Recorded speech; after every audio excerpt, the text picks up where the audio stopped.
Imagine setting out on the trip of a lifetime and vanishing without a trace.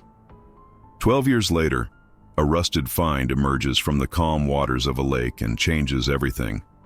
What secrets did the storm of 1986 bury? The rain pounded heavily against the visor of Jonathan's helmet, distorting his vision. He felt his hands tremble slightly, and it wasn't just from the cold seeping through his leather jacket. He glanced back for a moment to make sure Sarah was still clinging tightly to his waist. She squeezed his torso gently, trying to convey calm. But Jonathan knew that something deeper was stirring between them that night. At what point had their certainties slipped away? The road toward Redwood Lake was narrow, surrounded by trees that, in the darkness and the rain, seemed to lean in on them, slowly closing off the path behind them. The headlight on the bright yellow motorcycle barely cut through the dense curtain of water. "Are you okay, honey?" asked Sarah, raising her voice slightly to be heard over the roar of the wind. Jonathan nodded, unable to lie with words. In recent months, he felt that a part of him was beginning to crumble, slowly, like the edges of a photograph left too long in the sun. He tried to hold on to the good memories, to the images captured during their travels together. But the noise in his head was getting louder, darker. Sarah, from behind, could sense that tension. She knew him too well. Each ragged breath, each abrupt movement. Her nurse's arms, so used to caring for others, were now powerless against the silent storm taking hold of her husband. They were the perfect couple. That's what everyone called them in Redwood. Sarah, with her gentle smile and kind eyes, had quickly won over the community since she began working at the local hospital. Always precise, always warm. Jonathan, by contrast, was the adventurous soul of the town, a talented photographer who could turn a forgotten corner into a perfect postcard. However, very few knew what Jonathan had paid for that apparent freedom. Rejecting his family's expectations, breaking with stability, and venturing along an uncertain path had cost him more than he was willing to admit. And now, the pressure was so intense, it threatened to break him from within. The rain fell with increasing force, hammering the metal tank of the bike, blending with the roar of the engine that shattered the silence of the deserted road. Trying to break the tension, Sarah leaned toward Jonathan's ear. "Maybe we should stop at the next cabin. The storm seems like it's only getting worse." Jonathan didn't answer immediately. He kept his eyes on the darkness ahead, where he could barely make out the curves of the road. "Jonathan, can you hear me?" Sarah asked again, worried. Finally, he responded, "We'll be fine, Sarah. We're almost there. Trust me." Sarah felt a chill run down her spine. Could she really trust him? Lately, the man she loved so much had become a stranger. He swung between long silences and sudden bursts of excitement. She knew something was wrong, but she clung desperately to the hope that everything could be fixed. Hours earlier, while Sarah packed her things for this unexpected getaway, she found a bottle of pills hidden in Jonathan's jacket. She didn't recognize the medication. The label was scratched off, illegible. And what disturbed her most was that when she asked him about it, Jonathan simply looked away. "They're for migraines," he had mumbled, avoiding her gaze. But Sarah was a nurse. She knew a lie when she heard one. And that night, under the relentless downpour, she felt they were running from something much more profound than just a storm. Jonathan suddenly sped up, as if trying to outrun his own thoughts. The yellow bike, once a symbol of freedom and adventure for them both, now seemed like just another threat in the dark night. Sarah closed her eyes briefly, clinging tightly to Jonathan's waist, silently praying they'd get there safely. She tried to recall better days. Walks in Redwood's historic center, afternoons of laughter in the backyard of their house, the way Jonathan used to watch her as she made morning coffee. How could it all have become so fragile? A sharp bend appeared, suddenly in front of them. Jonathan reacted at the last second, tilting the bike abruptly, feeling the tires dangerously skid on the wet asphalt. Sarah held her breath, clutching him in desperation. "Watch out!" she shouted. The bike regained balance just in time. But instead of slowing down, Jonathan sped up even more, as if he needed to escape not just the danger, but also the inner torment chasing him. In the distance, Through the haze, Redwood Lake appeared before them. A stretch of water that, under the torrential rain, seemed to merge with the dark sky, creating an unsettling sense that the world itself was about to swallow them whole. Sarah felt an urgent impulse to make Jonathan stop, to force him to confront what was happening. But before she could say anything else, the bike abruptly turned onto a secondary road, veering off the main route. "Jonathan, this isn't the way." "Where are we going?" she asked in a broken voice. Jonathan remained silent. Horrified, Sarah noticed he seemed absent, his gaze fixed on something only he could see. "Stop, please," Sarah pleaded, feeling the bike speed dangerously forward. For the first time since they'd met, she felt genuine fear of Jonathan. The rain turned into an impenetrable curtain. The bike's headlight was now useless against the absolute darkness all around. Sarah shut her eyes, bracing for the worst. Suddenly, the motorcycle braked hard, stopping at the edge of a muddy path. The engine died, leaving only the thunderous sound of rain hammering their helmets. Jonathan lowered his head, breathing heavily. Sarah seized that moment of stillness to speak softly. "Jonathan, whatever it is, we can face it together. But you have to tell me what's going on." He didn't respond. He simply got off the bike slowly and walked to the edge of the lake, standing motionless in the downpour. Sarah watched him in mounting distress. Something was very wrong. Before she could react, she heard a disturbing noise in the distance. Footsteps drawing closer, snapping dry branches, someone moving in the dark.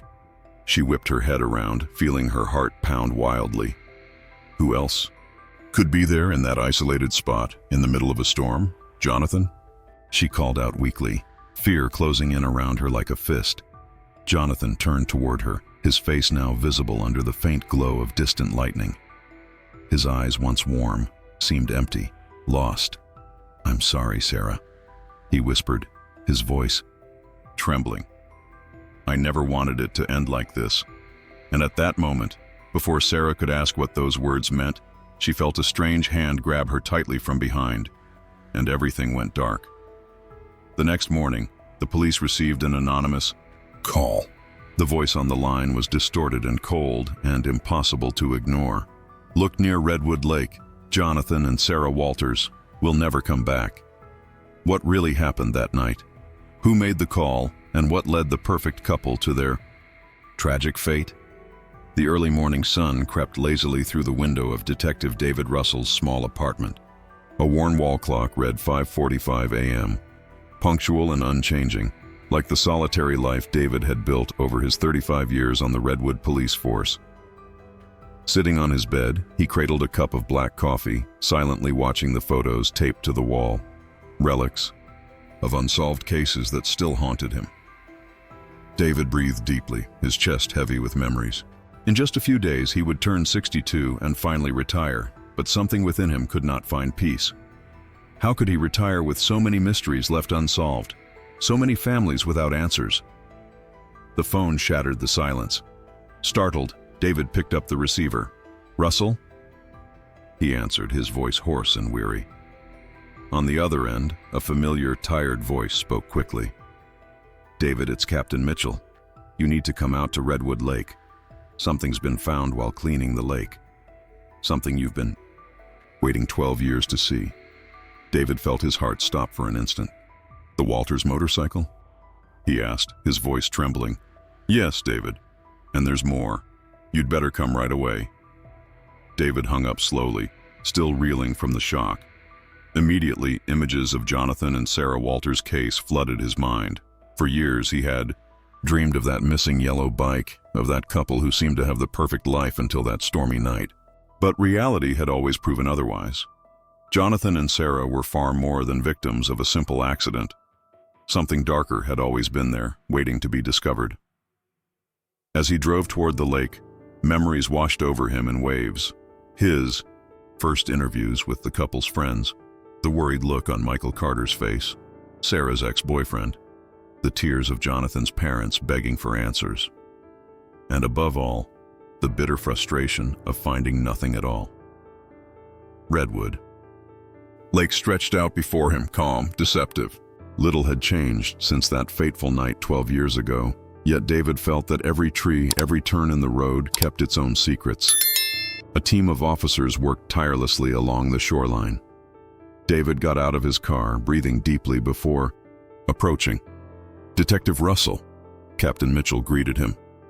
"I knew you'd want to see this for yourself." David nodded seriously, his gaze immediately fixed on the equipment that was lifting something large and heavy from the lake. His heart sped up as he recognized the rusted, mud-covered silhouette of the yellow motorcycle. 12 years, David murmured, almost to himself. Mitchell watched him sympathetically. "You always suspected they were down there, didn't you?" David sighed deeply before responding. "I knew from the start that something didn't fit. A happy couple, a simple storm then. Nothing. People don't just vanish into thin air." Mitchell paused, choosing his words carefully. "David, do you really want to get into this again? You're about to retire?" David looked at him intently, a determined spark in his eyes. "I can't retire while the past is still here, Mitchell. I need to close this for good." Mitchell silently nodded, and together they walked over to where the technicians were pulling the bike out of the water. They struggled against the clumps of lake mud, gradually revealing the old license plate, confirming their terrible suspicion. This was Jonathan and Sarah Walters' motorcycle. Detective Russell, one of the technicians, called, hurrying over. "We found something else." David turned sharply. The young man held a plastic bag containing a worn brown wallet, completely deteriorated by years underwater. David took the wallet carefully, feeling his pulse quicken. Upon opening it, he saw that it still held documents and photos, most of them illegible, eaten away by the damp. But one photo powerfully caught his eye. It was old, torn exactly in half, showing Jonathan with his arm around someone who was no longer there, someone whose identity had been intentionally removed. "Who's missing from this picture?" Mitchell asked quietly. David said nothing. An awkward silence fell as he stared at the photo. Why would Jonathan keep a ripped photo in his wallet? Who was the person someone had wanted to erase so meticulously? Suddenly, David clearly recalled the initial investigation from 12 years ago, the interviews with the couple's friends, the rumors, the strange anonymous call warning of imminent danger. And above all, he remembered the troubled expression on Michael Carter's face during questioning, an expression that had always aroused suspicion, though they'd never been able to prove anything. Then there was another piece, Jonathan's. Parents had subtly hinted that he'd once had a tumultuous prior relationship, something Jonathan guarded closely. David hadn't dug deeper at the time. Now he wondered why. "David, what is it?" Mitchell asked, noticing his concentration. David shook his head slowly. "We never found everything we were supposed to. This photo isn't here by chance." Mitchell frowned, concerned. "You think it was more than just an accident?" David looked toward the lake, eyes filled with resolve. "I think we made a mistake 12 years ago. We missed something. Someone covered up a crucial part of this story." Mitchell sighed, knowing David wouldn't drop the case now. "What do you plan on doing?" David carefully put the photograph away. "I'm going back to the beginning. I'm going to speak with the people who were closest to them. Someone knows more than they told us back then." As the technicians finished recovering the motorcycle, David felt a strange mixture of hope and fear. At last, he had a tangible lead, but where would this new investigation lead him, and at what cost? In the distance, the sun began to rise over the lake, illuminating the waters that had silently held that secret for so many years. David knew the answers were close, but so was the danger, lurking at every step he took toward the truth. He walked slowly back to his car, feeling the weight of that ripped photo in his pocket. The question burned in his mind. Who was the missing person in that photo? And more importantly, why had someone gone to the trouble of cutting them out so meticulously? David took a deep breath, knowing he could not turn back now. The answers waited to be uncovered, but so did the threats, ready to pounce with every move he made toward the light. The air inside Jonathan and Sarah Walters' old home was cold, heavy with the smell of neglect and dampness. David Russell pushed. The door opened slowly, its deep, mournful creak echoing in the silence. Each step resonated across the dusty floor, a reminder of how much time had passed since he was last there, 12 years ago. The living room still held Sarah's refined touch. Soft-toned furniture, photos of the couple in happier times, all now covered by a thin layer of dust and sadness. David paused wistfully at an image showing Jonathan embracing Sarah on one of their journeys, both smiling, unaware of the tragedy to come. David wondered how many secrets lay behind those frozen smiles. He climbed the wooden stairs to the second floor, each step creaking under his weight. Reaching the master bedroom, he noticed the dim light filtering through broken blinds, casting a faint somber glow. He moved toward the closet, opening it cautiously. Inside, he found clothes still hanging, hastily abandoned long ago. As he carefully checked drawers and shelves, David's hand brushed against something odd at the back of the closet. After removing a pile of old clothes, he discovered a hidden compartment. Inside was a small stack of letters wrapped with a yellowed ribbon. His heart raced at the sight of Sarah Walters' neat, delicate handwriting. David took a deep breath and began reading the letters carefully. "My dear friend, I need to tell you something urgent, something I can no longer keep to myself. For months, I've been getting disturbing letters, always signed by someone calling themselves Grey Wolf. I don't know who it is, but they watch me. They know every detail of our life. At first, I thought it was just a cruel prank, but now I'm scared. How can I protect Jonathan from something I can't even understand?" David felt a tightness in his chest. Who was this mysterious stalker? And above all, why didn't Sarah turn to the authorities sooner? He moved on to another letter, this one written in shakier, more desperate handwriting. Another letter arrived. This time it was left in my car. It says Jonathan is dangerous, that I must get away from him as soon as possible. I'm afraid. I don't know who to trust anymore. What if Jonathan really is hiding something? What if the danger has always been inside our home? David lowered the letters, sensing how his mind was finally piecing things together. Was Jonathan not the only victim in this tragedy? Could it be that he was unknowingly responsible? He searched through the remaining documents, but all pointed to the same unknown harasser. He needed answers. There was only one person who had truly known Sarah before Jonathan, her introverted ex-boyfriend, Michael Carter. Barely an hour later, David parked in front of Michael's modest house. It was small, discreet, surrounded by thick trees that seemed to isolate it from the outside world. He knocked softly on the door, hearing muffled sounds from within. The door opened slowly. Michael Carter appeared, pale and tired, his eyes sunken behind old-fashioned glasses. Seeing David, he backed away slightly. "Detective Russell, I wasn't expecting to see you again," he said in a low, nervous voice. "Michael, I need to ask you some questions about Sarah. May I come in?" Michael nodded silently, letting him enter. The interior revealed his eccentric personality, walls lined with bookshelves stuffed with old items, glass cases displaying meticulously arranged keepsakes. Immediately, David spotted one particular shelf filled with photographs and personal items.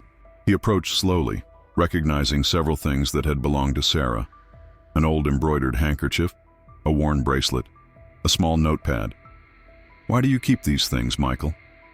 David asked calmly, pointing to the collection. Michael averted his eyes, embarrassed. "It's not what you think. I could never fully forget her. Sarah was the only person who truly understood me. Having these items makes me feel there's still something of her here with me." David took a deep breath, carefully choosing his next question. "Michael, I need the truth. Did you ever stalk Sarah?"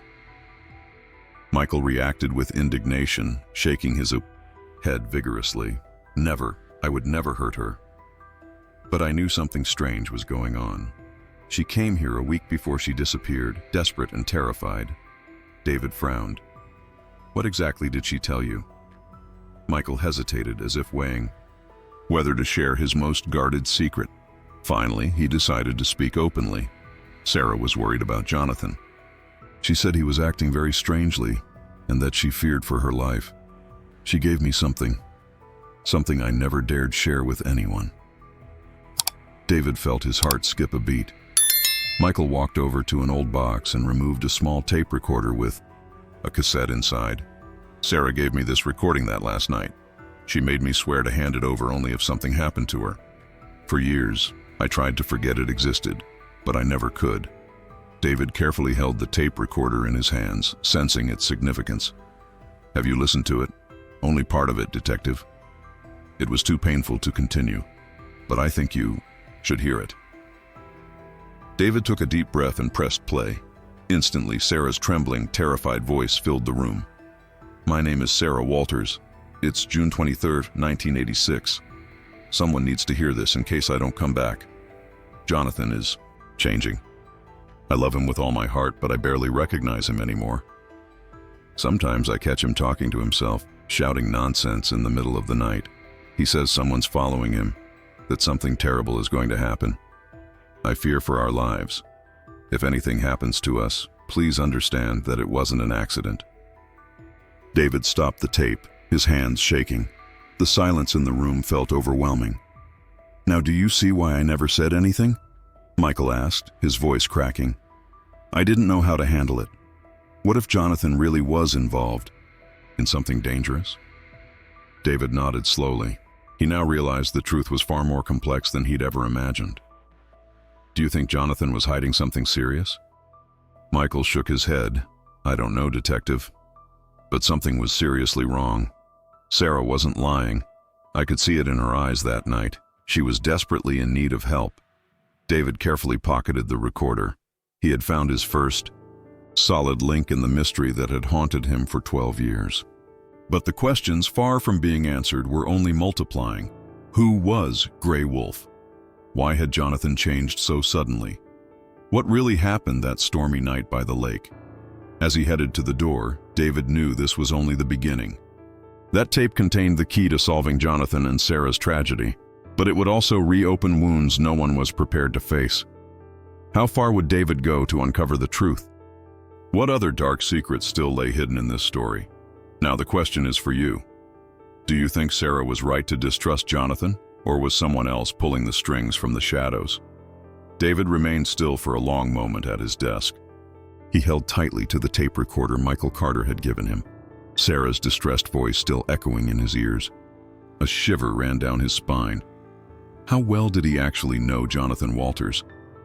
For years, David had built an image of Jonathan in his mind as the victim, a man taken by misfortune.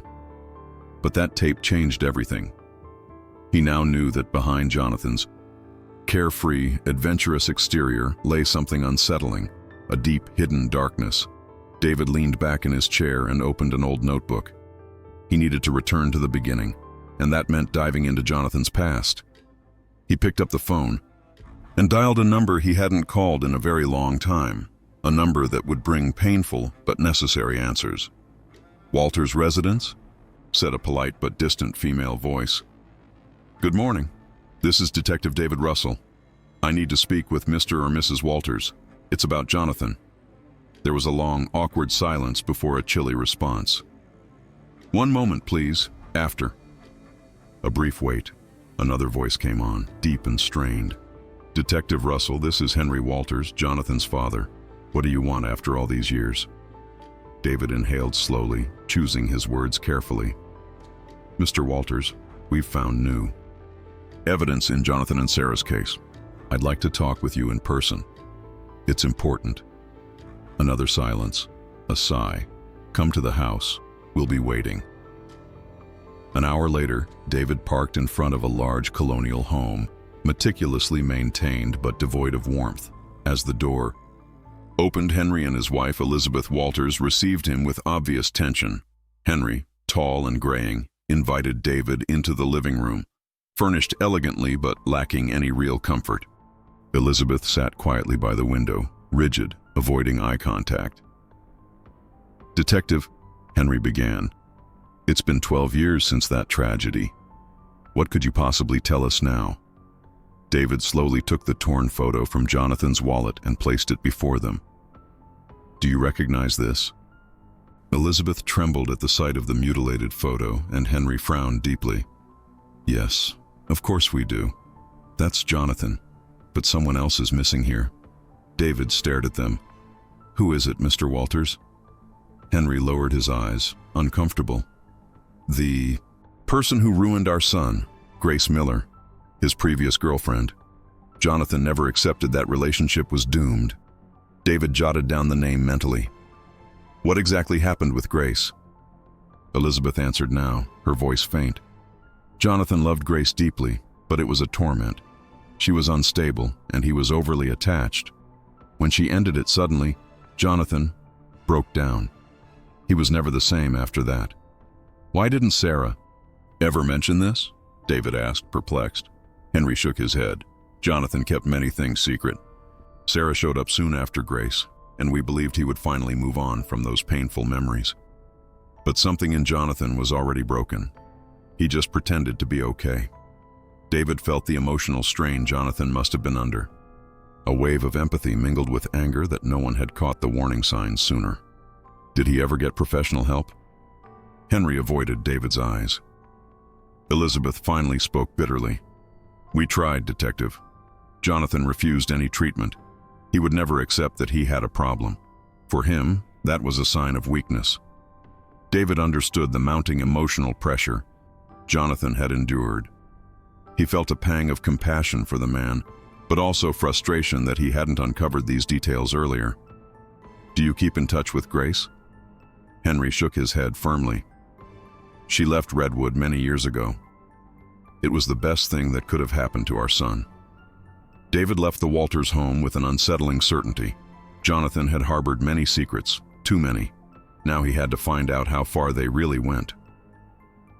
Several hours later, David visited Redwood General Hospital, determined to learn if Jonathan had ever received psychological treatment. Though staff initially refused to disclose records, David eventually obtained access thanks to an urgent court order. Sitting in an empty cubicle in the records room, David started going through old files. After a few minutes, something caught his eye. A confidential file labeled Jonathan Walters, Restricted Diagnosis. He felt his heart racing as he opened the folder. His eyes scanned the yellowed pages, and every word made his chest tighten. There it was, spelled out clearly. Patient, Jonathan Walters diagnosis, bipolar disorder with recurrent psychotic episodes, highly unpredictable behavior. Recommended. Treatment, urgent hospitalization, patient refuses treatment. David shuddered. This report was from just 4 months before that ill-fated trip. How had Jonathan hidden this for so long? Why did no one close to him, including Sarah, seem aware? He replayed Sarah's desperate words on the tape in his mind. Jonathan is changing. I'm afraid. Now everything made sense. Jonathan had been in the throes of a far more serious internal struggle than anyone had realized. He left the dark hospital with a heavy heart, aware he now had to uncover not just what had happened that night, but who Jonathan Walters really was. As he walked to his car, his phone rang again. It was Michael Carter.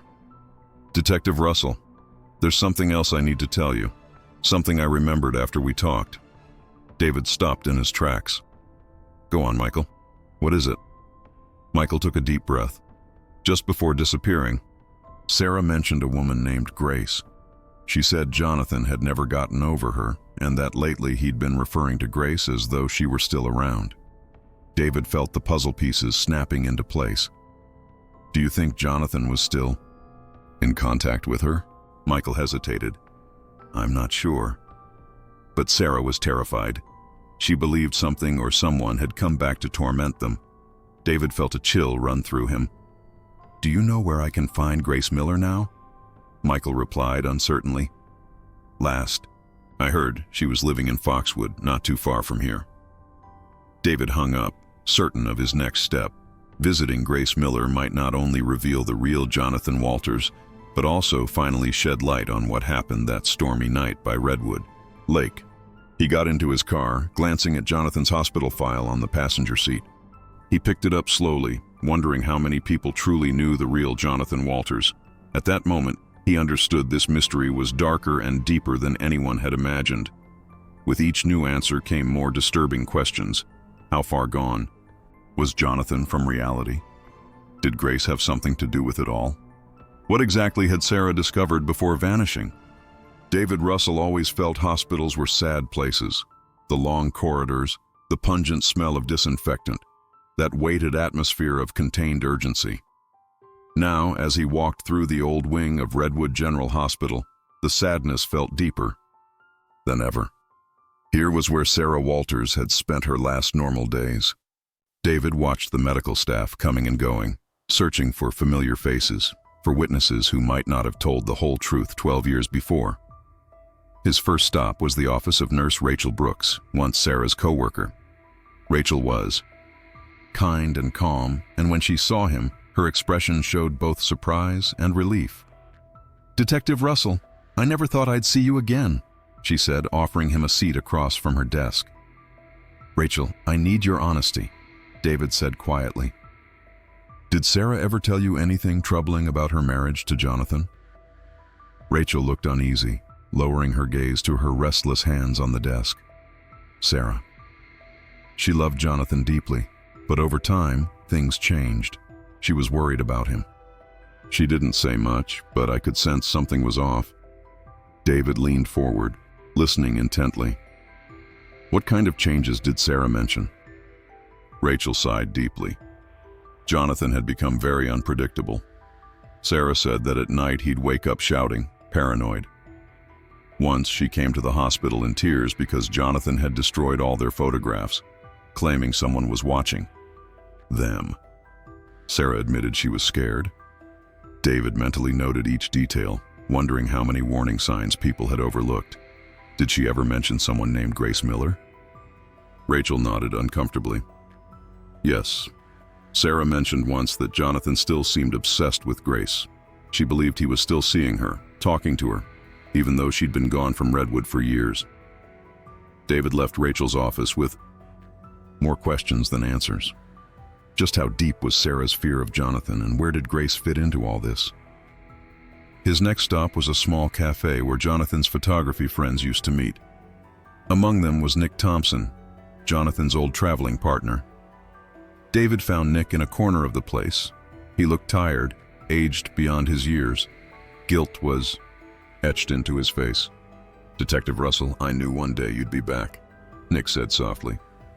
Jonathan was never easy to understand. "I need you to tell me everything you remember, Nick, even details that seemed unimportant back then." Nick took a deep breath. Jonathan was brilliant, but also unpredictable. His personality swung dramatically. Sometimes he was euphoric, full of energy and creativity. Then he'd become dark, withdrawn. It worried Sarah, though she tried to hide it. "Did he ever talk to you about Grace?" Nick shifted awkwardly. "Yes. Jonathan never got over her. He was obsessed. He said she'd broken something in him that no one could ever fix."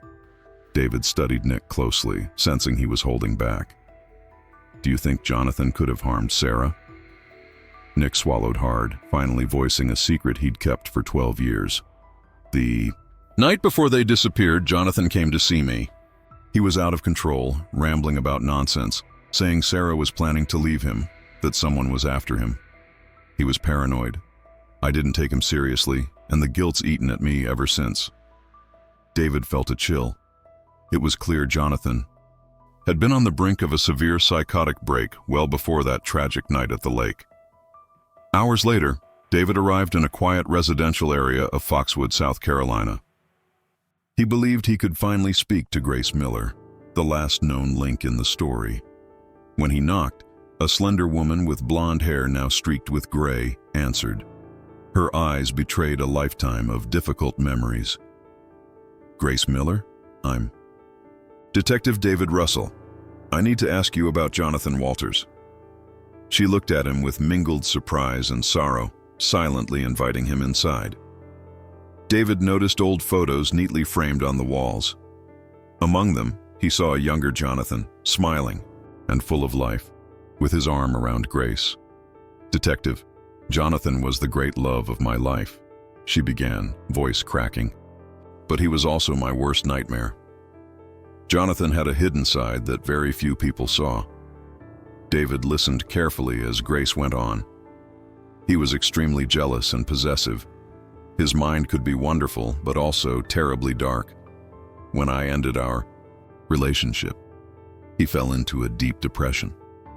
He stalked me, sent letters, wilted flowers. His obsession with me turned dangerous. David frowned, realizing just how severe Jonathan's mental illness was. Do you think Jonathan repeated that behavior with Sarah? Grace shook her head sadly. I always feared that. Sarah once called me, a few weeks before she disappeared. She said Jonathan was acting strange, talking like I was still there, still part of his life. David took a slow, deep breath, seeing that Jonathan's cycle of obsession had never truly ended. As he headed back to Redwood, David received an urgent call. A witness had come forward, someone who had stayed silent all these years, but was finally ready to talk. He drove quickly to an old service station near Redwood Lake, where he met a longtime attendant, Joseph Evans, who had been on duty for decades. Detective Russell, I need to tell you something, Joseph said quietly. That night, 12 years ago, I saw something I couldn't make sense of until now. David watched him closely, waiting. I saw the yellow motorcycle stop near that old abandoned cabin by the lake. I thought they were just arguing, but the shouting got worse. Jonathan acted like a madman, grabbing Sarah's arm while she cried. Detective, I was scared. I never called anyone, and I've felt guilty ever since. David felt his entire body tense at this crucial revelation. Did you see anything else? Joseph nodded, trembling. Yes. Right before I left, I spotted a shadow by the cabin. Someone else was there, watching them. David frowned deeply. Did you recognize who it was? Joseph shook his head sadly. No, it was too dark, but I'm sure of what I saw. Jonathan and Sarah weren't alone that night. David thanked Joseph for his statement, realizing this tip changed the investigation drastically. As he drove back to the station, David couldn't stop thinking about what he'd just learned. All the evidence now pointed clearly to the fact that what happened that night wasn't just an accident, but something far more sinister and deliberate. David Russell felt like he hadn't slept in days. All the leads, interviews, and testimonies were finally beginning to paint a complete picture of that tragic night. In his quiet office, surrounded by photos and documents strewn across his desk, David started piecing together the final events of Jonathan and Sarah Walters' last night. According to Joseph Evans's account, on that fatal evening, under a raging storm, Jonathan rode his bright yellow motorcycle to the abandoned cabin by Redwood Lake.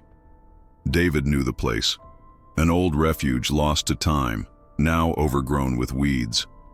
June 23, 1986 was especially stormy.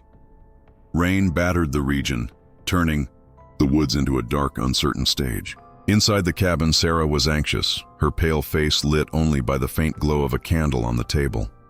She had meticulously planned that conversation, as revealed in her letters and recordings. She was terrified. She knew Jonathan desperately needed help, and she was determined to confront it for both their sakes. Jonathan, on the other hand, seemed disconnected from his own condition. He paced restlessly, muttering unintelligible things, glancing constantly at the windows with increasing paranoia. Jonathan, Sarah began softly, I need you to listen to me. We can't go on like this. Jonathan stopped abruptly, turning toward her with desperate eyes. What are you talking about, Sarah? I'm fine. No, you're not, she replied firmly, though her voice trembled. I've found a clinic that can help, Jonathan. It's in Foxwood. They specialize in cases like...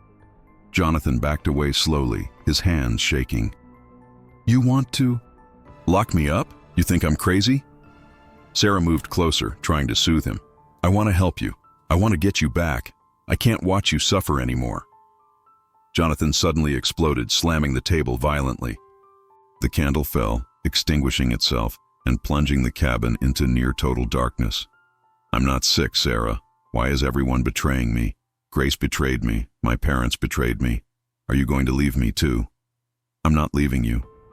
She whispered, sadness in her voice. But you must accept that something's happening to you. We need help. Jonathan's breathing grew erratic, his eyes filled with anger and terror. Do you know what's really happening? He screamed. Someone is watching us. I can feel it. Grace was never really gone. She's here. She's always been here. Sarah backed away, frightened. She finally understood the full magnitude of Jonathan's illness. Grace isn't here. Jonathan, she left years ago. Please believe me. But Jonathan could no longer hear her. In his mind, reality blurred dangerously with delusion. Their argument escalated. Outside, according to Joseph Evans, the shouting could be heard above the pounding storm. Sarah tried to leave the cabin, desperate to get help, but Jonathan grabbed her arm. "Don't leave me alone," he yelled, panicking. "If you go, it's all over." Sarah struggled to break free, tears streaming down her face. "Let me go, Jonathan.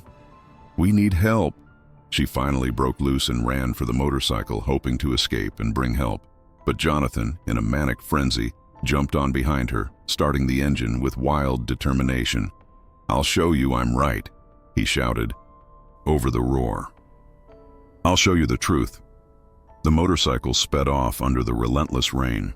According to reports, Jonathan drove recklessly, defying the storm and all sense of caution. Sarah clung to him, screaming as they raced toward the bomb. Like David visualized the decisive moment. Taking the last turn before Redwood Lake, the bike skidded on wet mud. They lost control. Witnesses heard Sarah's terrified cry. The motorcycle plunged beneath the water's surface with a dull splash, sinking quickly into the dark depths. David exhaled slowly, writing down these final events in his notebook. He finally understood what had happened that night. Jonathan, consumed by a severe psychotic episode, had unwittingly taken Sarah into tragedy. Yet one element remained unresolved.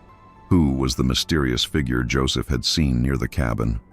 David closed his notebook, convinced he had finally uncovered the most critical part of the case. He looked at the torn photo still lying on his desk, knowing it represented Jonathan's unresolved obsession. He rose to leave when his phone rang once more, shattering the silence. "Russell?" he answered wearily. On the other end, a distorted, anonymous voice spoke slowly. "You still haven't found everything. Go back to the cabin." David felt ice in his veins. Who could be behind this call? Without hesitation, he grabbed his things and drove straight to the abandoned cabin by Redwood Lake. On arrival, he sensed a heaviness, as though the place itself warned him away. Carefully, David entered, lighting every corner with his flashlight. Under the central table, he noticed a loose plank. Straining, he lifted it, revealing a small concealed compartment where he found a rusted metal box. Inside was an old journal belonging to Sarah, with a note on the first page dated the same night of the accident. If anyone finds this, they need to know the truth. It's not just Jonathan's illness. Someone else is pushing him to the brink. Jonathan says Grace is back, visiting him, tormenting him. I know that's impossible, but I too feel like someone's following us, someone determined to destroy us. If something happens, please look beyond Jonathan. This isn't just paranoia. Someone else was here tonight. David shuddered. Now he knew for certain the tragedy wasn't just a random accident or Jonathan's delusions. Someone else had been present all along, an unseen darkness that had gone unnoticed for 12 years. His hands shaking, he closed the journal. He was sure a final piece remained to be revealed. Who was that third person? The one who drove the couple to the edge that night? Who had lurked in the shadows by Redwood Lake on that fateful night?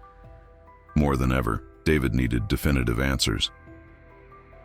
Dawn crept through the cracks in the old cabin by Redwood Lake. David had spent the entire night there, poring over Sarah's journals, unable to leave until he fully grasped that final piece of the puzzle. But one thing still echoed in his mind: the third person, the shadow who had been watching that night. David was exhausted, but his resolve had never been stronger. He walked slowly around the cabin, carefully taking in every detail. Suddenly, he noticed a patch of floorboards that creaked differently in a far corner. Kneeling down, he ran his hand across the dusty boards until he found one that was loose, slightly raised.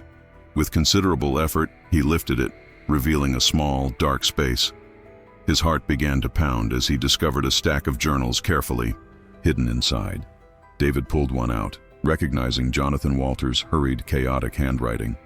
Sitting on the floor, he opened it, hands trembling, and began reading Jonathan's words, written just days before the tragic incident. June 8/96, and I can't control it anymore. These thoughts overwhelm me, day and night. Sarah deserves better than this, better than me. I try to hide my episodes, my fears, but she notices. Something inside me feels broken, like there's another person living in my head, controlling my emotions. I can't keep lying. I need help. David took a deep breath, sensing the sincere pain behind the words. He turned the pages slowly, his sadness growing over Jonathan's internal battle. June 20th, 1986. I saw Grace again today. I know it sounds impossible, but she was there standing in front of me. I don't know if it was real or just a cruel hallucination. But I felt terrified, not for me, but for Sarah. I don't want to hurt her, but I fear the darkness within me could destroy everything I love. David's brow furrowed with sympathy. Jonathan had been far more aware of his condition than anyone realized. He kept reading. June 22nd, 1986. Sarah spoke to me about a clinic in Foxwood. I'm scared, but I know she's right. I can't fight this alone. But something holds me back, a voice telling me Sarah will leave me just like Grace did. I can't lose her. She's all I have left, that's good. David felt a pang of sorrow. Jonathan had been close to accepting help, but his illness and his fears dragged him under. On the final page, dated the day of the accident, Jonathan wrote, June 23, 1986, tonight, Sarah and I will go to Redwood Lake. I promised her I'd seek help, but I can't shake the feeling someone else is near, watching our every move. I pray it's just paranoia, but if we don't come back, let someone find this and understand I never meant to hurt her. I'm so sorry. David gently closed the journal. At last, he truly grasped the entire tragedy in all its human complexity. Jonathan wasn't simply a villain. He was a man suffering from an illness no one had properly recognized or treated. Armed with Jonathan's and Sarah's journals, David knew he could finally close the case with fairness and compassion. He gathered them carefully, prepared to turn them over as the final evidence. Hours later, David handed over all the diaries to the authorities at the police station. Captain Mitchell looked at him with deep respect and admiration. You've done extraordinary work, David, Mitchell said sincerely. Because of you, Redwood can finally understand what happened. Jonathan and Sarah can rest in peace. David nodded slowly, feeling a long-awaited calm in his heart for the first time in 12 years. The next day, David drove once more to Redwood Lake. He stopped where the motorcycle had disappeared into the water that dreadful night. Under a soft sun reflecting over the peaceful waters, he placed a small bouquet in memory of the couple. He stood there in silence, gazing at the lake that had silently witnessed so much suffering. He felt the emotional weight slip away, as if the wind were blowing away 12 years of unanswered questions and heartbreak. Returning to his car, he felt his phone vibrate. A text message flashed on the screen from an unknown number. Thank you for finding the truth. David frowned slightly, confused. He studied the number, instantly recognizing who it belonged to, Michael Carter. The gratitude in those words showed that Michael, too, after all this time, had found the emotional closure he'd sought. David smiled faintly. He realized this investigation had touched more lives than he ever imagined. It wasn't just about solving a mystery, but about healing wounds that had remained open for far too long. Before leaving, David looked one last time at the old abandoned cabin. He had learned a powerful lesson there about human fragility, how fear and illness could consume anyone. But he'd also discovered that behind every tragedy lay a deeper, more human truth waiting to be brought to light. Driving away, David finally felt the peace he'd been craving for years. It was time to close this chapter of his life, to leave behind the ghosts of the past. The following day, he officially handed in his resignation, shutting the station door behind him for good. Taking one last look at his old desk, he knew he had fulfilled his duty, not just as a detective, but as a human being. As he walked slowly to his car, David glanced up at the clear blue sky.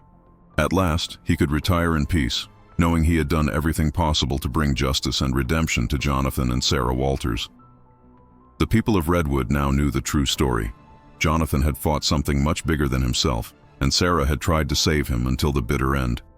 No more mysteries, no more shadows, just understanding and empathy. Now, one last question remains for you. Who followed every step of this journey? Do you believe the truth will finally bring Jonathan and Sarah peace? Did David do the right thing by revealing such a painful truth to the world? Share your thoughts, because your view might be the real conclusion to this moving story that now comes to an end.